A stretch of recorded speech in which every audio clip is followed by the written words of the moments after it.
கரியெல்லாம் சமைக்கிறதுக்கு சந்தனநங்கைன்னு ஒரு பேரு. அவங்க வீட்டுல வேலை செய்யற பணிப்பெண்ணு பேரு சந்தனநங்கை. அருமையான குணவதி. அந்த பெண்மணிகிட்ட கொடுத்து நீ இந்த கரியெல்லாம் சமைத்து வை, எல்லாமே தனித்தனியா சமைத்து வைன்னு சொல்றா. துடைக்கறியை தனியா சமைச்சு வை, நீ எல்லாம் தனியா சமைத்து வைன்னு சொல்ற. விதி பிரகாரம் தலைய சமைக்கக்கூடாதுன்னு ஒரு விதி. அதனால தலையை மட்டும் சமைக்காம கொல்லைப்புறத்துல போயிட்டு புதைச்சு வச்சிரு, மற்ற பாகங்களெல்லாம் சமைச்சு வை, அடியார நான் போட்டுட்டு வாங்க அப்படின்னு எல்லாத்தையும் சமைச்சு வைக்கிறாங்க. சமைச்சு வச்சுட்டு அவர் அழைக்கிறதுக்காக போறாரு. போன உடனே அவரு வாரார். வந்தாரு. உள்ள வந்து அன்னம் பசிக்கிறோன்னு கால் கையெல்லாம் அலம்பி விட்டுறாங்க. எல்லாத்தையும் முடிச்சுட்டு உள்ள வாராரு. வந்து இலையில உட்கார்றாரு. உட்கார்ந்த உடனே தான் அவர் கேட்கிறாரு, நீர்தான் சிறு தொண்டரோ அப்படின்னு கேட்கிறாரு. ஆமா, நான் என்ன சொல்லணும், நான் ஒரு பெரிய சிவனடியார், என் பேரு சிறு தொண்டர், நான் பெரிய தொண்டு செய்யறேன் அப்படின்லாம் அவர் பேசல. நீர்தான் சிறு தொண்டரோ?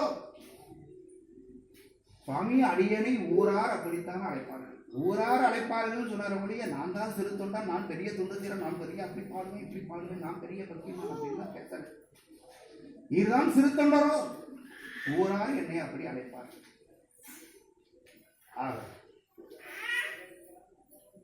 நான் மட்டும் உட்கார்ந்துருக்கிறேன், நீரும் வந்து பக்கத்துல உட்காரும் ஐயா, நீரும் வந்து பக்கத்துல உட்காரும், உட்கார்ந்து அண்ணன் பதிக்க உட்காரும். அவரும் வந்தாச்சு, உட்கார்றார். உட்கார்ந்த உடனே அவர் யோசிக்கிறாரு, இவர் ரொம்ப தொல்லை பண்ணிட்டு இருக்கிறாரு, அதை வேணும் இது வேணும்னு சொல்லி ஒண்ணு ஒன்னையா கேட்டுட்டு இருக்கிறாரு, விதிமுறையெல்லாம் போட்டுட்டு இருக்கிறாரு. இவர் பண்ற வேலையை பார்த்தா இன்னும் ஏதாவது கேட்டாச்சு அப்படின்னா நாம இன்னும் என்ன பண்றது? முதல்ல சாப்பாடை எடுக்க போகும். சாப்பாடை எடுத்தாச்சு அப்படின்னாக்கா அதுக்கடுத்து அவர் சாப்பிட்டு தான் ஆகணும். சாப்பாட்டை கையை வைக்க போறையோ அப்பத்தான் சாப்பாட்டுல கையை வைக்கிற போற அந்த நிமிஷங்களையோ திருத்தொண்டரே திருத்தொண்டரே நாம் 6 மாசம் உணவு உண்ணாமல் இருக்கிறோம், தினமும் 3 வேளை எண்ணம் புசிக்கிறீர், அவ்வளவு அவசரமா? விருந்தோம்பலை பற்றி உங்களுக்கு தெரியாதா? நான் இப்பவே எழுந்து சொல்வோம், சாமி அடியேன் விடையை கொடுத்தது சரியா? சரி, நீ வீட்டுக்கு வந்த பொழுது நான் உண்மை பற்றி விசாரித்தேன். உமருக்கு ஒரு மகன் உண்டல்லவா? ஆமாம் சாமி, அவனை அழைத்து வார். இரட்டைப்படையில் உண்டு அமர்ந்து உணவு உண்ணக்கூடாது,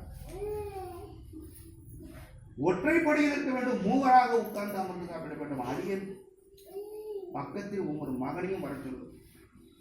சாமி, அவன் வரும் நிலையில் இப்பொழுது இல்லை. நான் வர சொல்கிறேன், வரும் நிலையில் இல்லைங்கிறேன். வர சொல்லும் ஐயா. சாமி, புரிந்து கொள்ள வேண்டும், அவன் வரும் நிலையில் இப்பொழுது இல்லை. நான் மீண்டும் மீண்டும் சொல்கிறேன், வரும் நிலையில் இல்லை. அதே பதிலே ஒற்றைப்பதிலே சொல்லிக் கொண்டிருக்கிறேன். நாம் எழுந்து சொல்வோம். இப்போது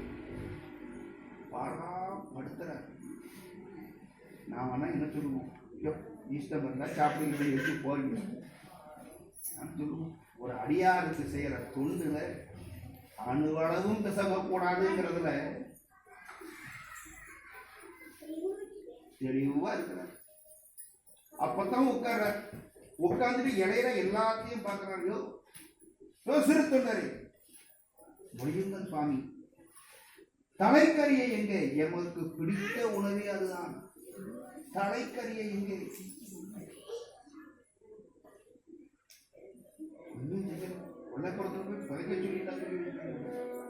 சந்தனநங்கைங்கிற அந்த குணவதி, அந்த பெண்ணு இருக்க, வீட்டு வேலைக்கார பெண்ணு, அது ரொம்ப விவரமானது. அம்மா, நான் ஏற்கனவே இந்த சாமியை பத்தி காலையில இருந்து இவர் பண்ணிக்கிட்டு இருக்கிற வேலையை பார்த்தா இவரு ஏதாவது கேட்பாருன்னு எனக்கு தெரியும். நீ கொல்லப்புறத்துல புதைக்க சொன்னீங்க, நான் அதை செய்யாம நான் அதை தலைக்கறியை தனியாக சமைச்சு நான் வச்சிருக்கேன், அது வீட்டுக்குள்ள இருக்கு, எடுத்துட்டு தலைக்கறியை எடுத்துட்டு வந்து அதையும் இடையில வைக்காங்க. வச்சா அப்புறமா தான் சொல்றாரு, தலைக்கறியை வச்சதுக்கு அப்புறம் தான் நீயும் அமரும். பெற்ற பிள்ளை அதை சரியா சமைச்சு வச்சிருக்கு.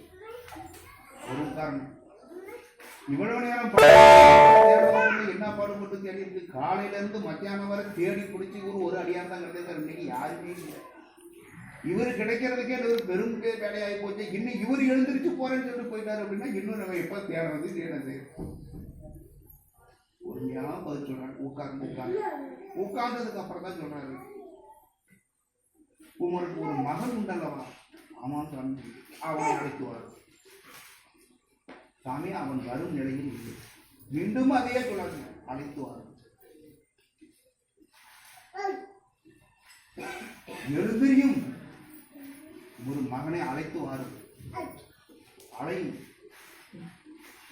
தன்னை மறைந்த நிலையில இருக்கிறாங்க.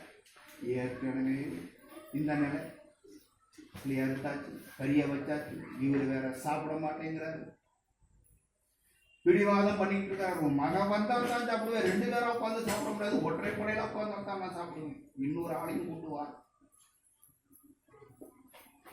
என்ன செய்யறதுன்னு புரியல. எழுந்திருச்சு வெங்காட்டு நங்கையும் திருத்தொண்ட நாயனாரும் எழுந்திருச்சு தன்னை மறந்த நிலையில இருக்கிறாங்க. சுவாமிகள் இப்படி பண்றாரு, நம்ம என்ன செய்வோம்? ஈசனே எல்லாம் உன் செயல். நீர் ஆட்டு வைக்கிறீர்கள், நான் ஆடுறேன். எல்லாமே நீர் செய்கிறீர்கள், நாங்க நடிக்கிறோம், நீ நடிக்க வைக்கிற. எல்லாம் உன் செயல். சாமியார் கூப்பிட சொல்றாரு, நான் கூப்பிடுறேன். எது நடக்கும் நடக்கட்டும், எல்லாம் ஈசன் செயல்னு அப்பதான் சிந்திக்கிறார். என் செயலாவது எதுவும் இல்லை, எல்லாம் உன் செயல் அப்படிங்கிற நிலைமைக்கு அப்பதான் வாராங்க. அப்படிதான் வார 2 பேர் வீட்டு வாசலுக்கு வராங்க. வீட்டு வாசல் பக்கத்துல வந்த உடனே வந்துட்டு சீராளான்னு கூப்பிடுறாங்க. தன்னை மறந்த நிலையில 2 பேரும் தாய் கூப்பிடுறா, சீராளான்னு கூப்பிடுறாங்க. அன்னையோ இதோ வந்தேன் அப்படின்னு சொல்லிக்கிட்டு ஒரு கையில ஏடும் ஒரு கையில் எழுத்தாணையோடு வாரான். பையன் ஓடி வாரான். வந்தான் பையன் வந்தான், கட்டி இழுத்து ஆற கழுவணும். அழுவிட்டு வாடா மகனே. அடியார் ஒருத்தர் உட்கார்ந்துருக்காரு, அவர் பக்கத்துல உட்காரணும்னு சொல்லிட்டு பையனை அழைச்சிட்டு அடியார் பக்கத்துல வராங்க. அடியார் மறைஞ்சிட்டார். இடையில பார்த்தா கறி எதுவுமே இல்லை, எல்லாமே மறைஞ்சு போயிடுச்சு.